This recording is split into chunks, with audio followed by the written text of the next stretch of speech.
Good evening. A proposed private law school in Dunedin does not have the support of Otago University.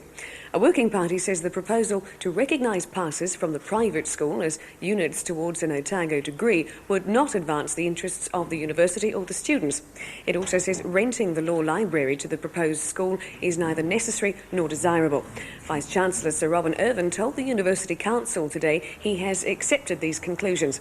The private summer law school was proposed by two Dunedin lawyers, one of whom, Alistair Broad, says the university appears to have effectively blocked the move, and he says the attitude is far from progressive. Police have been called in to investigate the cause of last night's fire in Dunedin's Plaza Theatre Mall. While the cause hasn't been established, police believe street kids or itinerants may have been using the vacant part of the building where the fire started. Mark Price reports. The Dunedin Fire Service managed to contain the fire to the front of the building, one floor above the shopping mall. It appears the fire began in a vacant room. Fire safety officers called in the police. Their investigations found empty fast food containers on the floor, suggesting the room may have been used by street kids or itinerants. They're anxious to hear from anyone who can provide further information. Retailers, meanwhile, have begun sorting out their damaged goods. There was no fire damage, but some water damage, particularly to the gift shop directly below.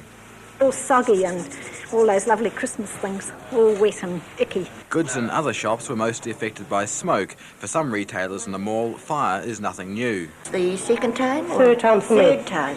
Third time for you? Yep, because I'm right next to the hairdressers and we had a fire there just after we had the first fire. And I had to restart all over again and it's exactly the same again at the moment. However, everyone's mucking in and it's hoped to be cleaned up and back in business within days. In the midst of it all, there was even still a customer or two. The farmers of Haast in South Westland are feeling pretty pleased with themselves.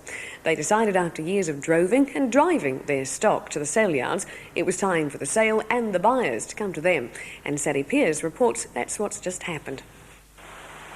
It's a hard life, but it's a good life. You know, it's really good and free. Kevin Nolan's been farming this land all his life. He can recall a time when he'd spend weeks in the saddle driving stock across rugged terrain to get to market. But that was before the roads were built and cattle could be trucked. Suddenly, the weeks in the saddle were whittled down to hours on the road. But the trip was just as hard on the cattle. By the time they actually made it to market, they'd lost condition and the farmer lost cash. While helicopters and jet boats may have become as much a part of farm life in Haast as horses and dogs, farmers still had to truck cattle hundreds of miles to market.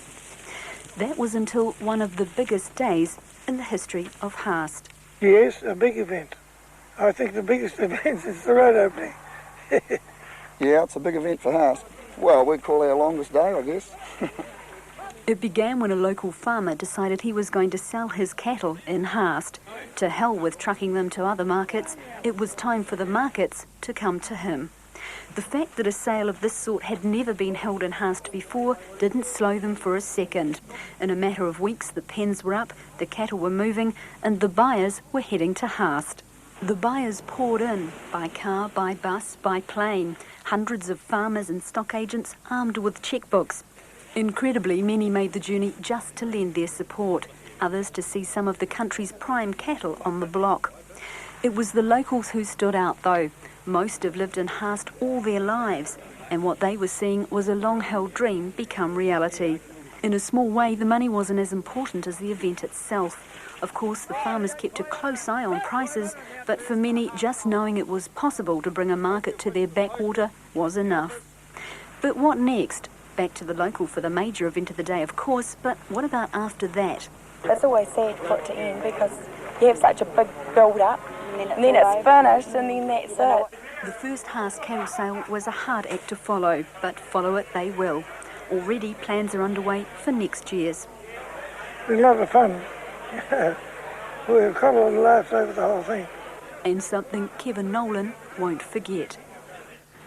Two members of the small South Otago Surf Lifesaving Club at Kaka Point have won the Outstanding Surf Rescue of the Year award. In March, Robin Beattie and Stuart Edens rescued two canoers swept out to sea, battling strong winds and a 2-metre surf. Edens received lacerations, but Beattie was uninjured. The award was presented this afternoon. The Southland A&P Royal Show is coming up next week. For most of us, getting to the show is a pretty straightforward matter. But up the road from Gore towards Riversdale, there's a group going to no end of trouble over travel arrangements.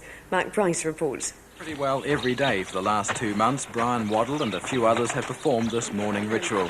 It takes about 2 hours to harness 6 Clydesdales into a team, and at the other end of the day, another 4 hours to feed, clean and bed them down. So when you're talking economics, efficiency and feet up in front of the telly by 6, you're not talking Clydesdales.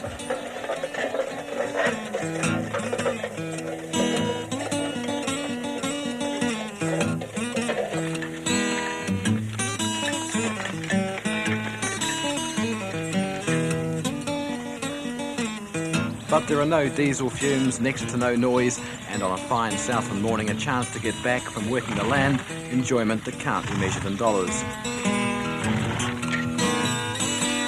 I do it all the time, but I'd sooner drive a team of horses than drive a tractor in here.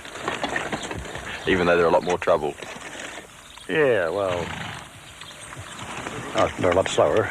I wouldn't say they're more trouble. Like if something goes wrong with the horse, I can fix it. If something goes wrong with the tractor, I can't. Put it this way, if you're driving a team of horses, you don't have too many other things to do. Brian Waddle's worked 55 acres with the team this year, although only 2 of the horses are his. Another 10 or so have been lent by other Clydesdale owners. What they've been building up to is an 8-horse team trained to pull a wagon load of wool to the Invercargill show. Trot.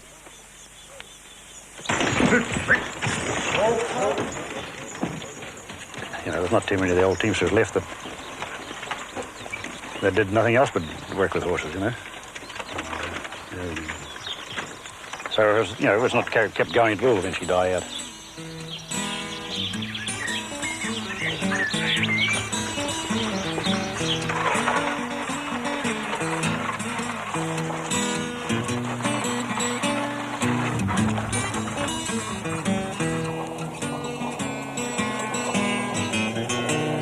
The team went to Gore today for the A&P show there, and then it's off to Invercargill for the Royal Show.